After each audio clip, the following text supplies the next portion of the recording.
Noche buena na, wala pang nakukulong. Sabi ni PBBM, ilang beses niya binanggit na yung mga sangkot daw sa flood control scandal, sa flood control anomaly, hindi daw magkakaroon ng Merry Christmas. Pinagyabang pa nila yung kulungan daw. Mapupuno ang mga kulungan. Hindi sila magme-Merry Christmas, mapupuno ang mga kulungan. O PBBM, Noche Buena na. Nasaan na yung mga politiko? Yan, puro kasi puro kasi yabang, puro press release. 'Di ba? Nasaan na yung yabang mo, PBBM? Alam nyo mga boss, wala naman sanang problema eh. 'Di ba? Pinagbigyan ng mga manggagawa at ordinaryong Pilipino ang administrasyon na patunayan na seryoso talaga siya sa laban kontra korupsyon. Pinagbigyan eh. Biruin mo mula SONA, 100 araw mula nung lumipas yung SONA, pinagbigyan ng mga Pilipino. Baka naman may makukulong talaga, baka may masasampahan ng kaso. Pero wala pa rin nangyari. After ng first 100 days, nung nabunyag yung flood control scandal, pinagbigyan uli ng mga Pilipino. Sabi kasi may makukulong daw at very confident ang gobyerno, ang pamahalaan na may makukulong.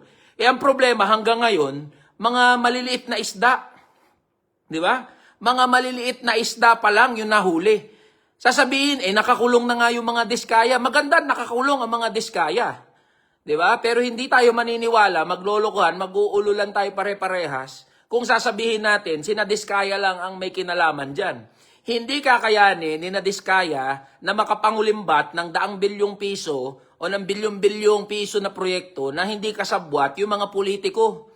Pag sinabi natin mga politiko, lahat yan. Mula sa ehekutibo, sa mga agencies, hanggang sa mga politikong congressman, tsaka sa mga senador. Ang problema, hanggang ngayon, wala pang nahuli na mga kasabwat na mga politiko. Kahit ilang beses na sinabi sa mga hearing na merong mga kasabwat, magkakasabwat sila. Anong pinagmamalaki? Anong pinagyayabang? Nahuli na ang mga diskaya? Nahuli na yung mga DPWH officials? Hindi nga kilala yung mga yan eh. Di ba?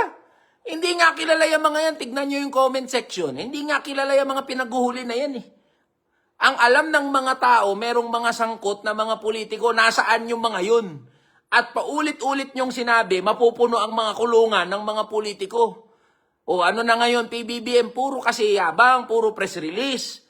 Aminin nyo na may palpak talaga diyan sa kung papaano gumagana ang pag-iimbestiga at pagsasampa ng mga kaso sa mga sangkot diyan sa flood control scandal.